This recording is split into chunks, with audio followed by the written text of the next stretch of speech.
परम पूज्य सतगुरु जी के चरणों में कोटि कोटि नमो चेतन। संतों एवं भक्तों के भीतर बैठे चेतन आत्मा को कोटि कोटि नमो चेतन। मित्रों, जीवन में क्रांति कैसे घटित होती है, तत्क्षण कैसे घट जाता है क्रांति, एक दृष्टांत के माध्यम से समझने का प्रयास करें।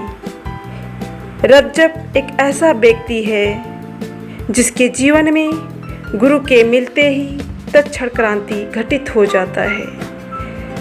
कभी कभी बिरले पुरुष के साथ ऐसा होता है जो अपने जीवन में जागृति, विवेक, प्रज्ञा को जन्म देता है, उसके जीवन में तत्क्षण क्रांति घटित होता है। इसलिए जागने का प्रयास करें, संसार में रहते हुए कमलवत होने का प्रयास करें। तो एक बार की बात है जब रज्जब जवान था और अपने शादी के लिए दूल्हा बनकर घोड़ी पर बैठा हुआ था। दुल्हन के घर की ओर बारात जा रही थी और पिता जयपुर के महाराज के यहाँ नायक थे, प्रसिद्ध पठान थे। अतः अपने बेटे रज्जब को खूब सजाया था। सर पर सुंदर मुकुट, सुनहरी पत्थरों से जड़ी अचकन, कंधे पे लटकी तलवार से सुसज्जित रज्जब अली अपने प्रेसी से शादी करने जा रहे थे और पिता भी बहुत खुश थे। परिवार में सब लोग बड़े ही खुश थे, धूमधाम से बारात लेकर के जा रहे थे और यह प्रेम विवाह हो रहा था। पहले घर वाले विरोध किया होगा, फिर बाद में सब लोग मान गए, क्योंकि रज्जब जिद्दी प्रकृति के भी थे। जो बात कह देते थे तो लोगों को मानना ही पड़ता था। बारात चल पड़ी, रज्जब सज सवर के चल पड़े। बैंड बाजा बज रहा था, इत्र गुलेल फुलेल की खुशबू खूब उड़ रही थी। गुलाब, गेंदे, चमेली के फूल राह में बिखेरे जा रहे थे। दुल्हन का घर आने ही वाला था और तभी एक अजीब फक्कड़ सा लंबा तगड़ा साधु घोड़ी के सामने पास आकर खड़ा हो गया। बीच बाजार में सारी बारात रुक गई। साधु ने रज्जब की आंखों में झांका। दोनों की आंखों में कुछ गुफ्तगू हुई। फिर साधु बोला, बोल उठा रज्जब, तूने गज्जब किया।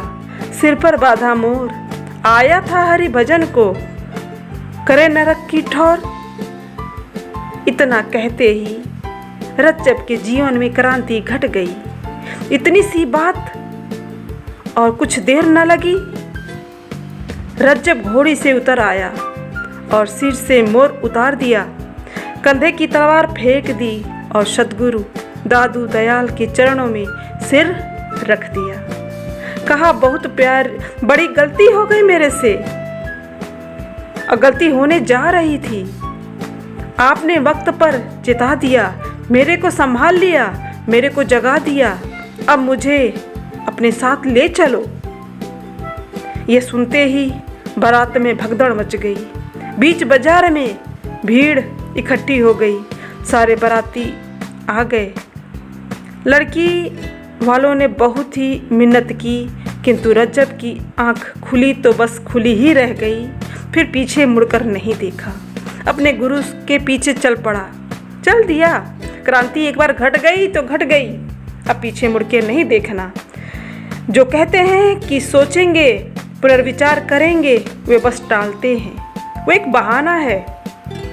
और फिर ऐसा अनमोल अवसर कभी नहीं आता। जो अवसर रज्जब के जीवन में आया, क्रांति घटित हुई, ये अवसर सबको नहीं मिलता। जो जागता है, जागने का प्रयास करता है, उसी के जीवन में भी घटता है। जो बेहोशी से जीवन गुजार रहा है, कहते बदल जाएंगे, समय बहुत है। जो समय बहुत की बात करता है वो कभी भी बदल नहीं सकता। ये तो गुरु शिष्य के मिलन इसी जन्म का नहीं था, जन्मों जन्मों की श्रृंखला और साधना की संगनता थी, जोड़ था। तभी तो आंखें डालते ही पिछली पहचान जागृत हो गई, जागृत हो गया। रज्जब गुरु दादू दयाल के बारे में कहते हैं, गुरु गरवा दादू मिल्या, दीर्घ दिल दरिया, हसत प्रसन्न होत ही भजन मत भरिया। अर्थात दादू ऐसे महान संत मिले, गुरु मिले जो दिल दरिया है। वे प्रसन्न होकर लोगों को भजन रस में डुबो देते हैं। जिसके सिर पर सतगुरु का हाथ है उसे संसार में भला किसका डर और किस चीज की मांग, कुछ भी नहीं चाहिए। गुरु दादू का हाथ सिर, हृदय त्रिभुवननाथ, रज्जब डरिए कौन ऐसो मिल्या सबही साथ।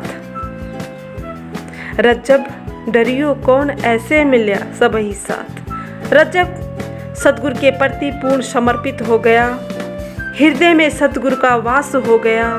मिली आंखें तो बदल गया जीवन और अहंकार का नामो निशान मिट गया। समर्पण घटा तो घट ही गया। समर्पण विषय पर निर्भर नहीं करता। एक बात याद रखना, समर्पण विषय पर निर्भर नहीं करता। यह एक गुणवत्ता है जो तुम्हें तुम्हारे अस्तित्व में ले जाता है और क्रांति घटित है। समर्पण के कारण, मिटने के कारण ही पात्रता उपलब्ध होती है, ग्रहण की क्षमता उपलब्ध होती है और सतगुरु शिष्य को प्रसाद देता है अमृतत्व का, परम सत्य का। फिर कहते हैं दादू दयाल बिन रज्जब दीता को भरे।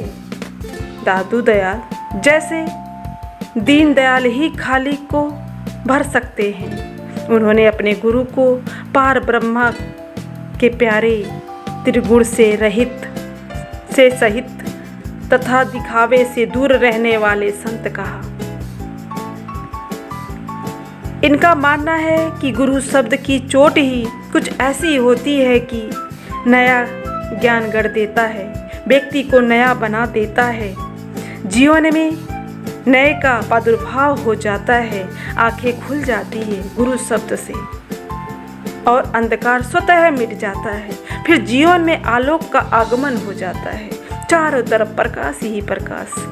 जिसके जीवन में समर्पण घटा उसी ने पात्रता ग्रहण की और जो पात्रता को ग्रहण करता है वही धर्म का अधिकारी होता है। एक बात याद रखना, जिसके अंदर समर्पण वही धर्म का अधिकारी, वही सच्चा धार्मिक व्यक्ति है, धर्म का अधिकारी है, वही अधिकारी हो सकता है, वही सच्चा धार्मिक होता है।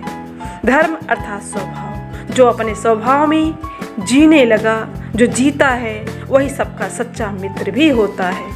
हर प्राणी से कोई जीव छोटा बड़ा नहीं, कोई प्राणी छोटा बड़ा नहीं, सबका मित्र हो जाता है। बुद्ध ने ऐसे लोगों को कल्याण मित्र कहा है कि सबके लिए तत्पर है, सबके लिए चलने को तैयार है। इसलिए जीवन में क्रांति को घटित होने का अवसर दो।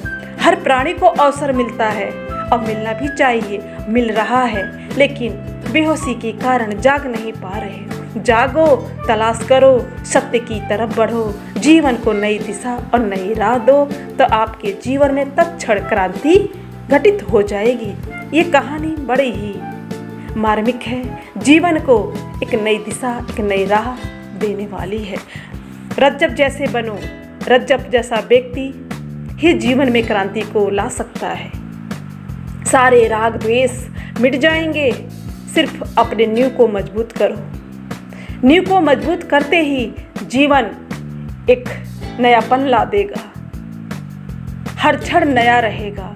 वर्तमान में जीने लगोगे, अतीत को मिटा दोगे, भविष्य को भुला दोगे और खुद अपने आप में वर्तमान में जीने लगोगे। जो वर्तमान में जीता है वही जीवन को जी पाता है, उसकी धन्यता को जी पाता है। सभी के भीतर बैठे चेतन आत्मा को कोटि कोटि नमो चेतन।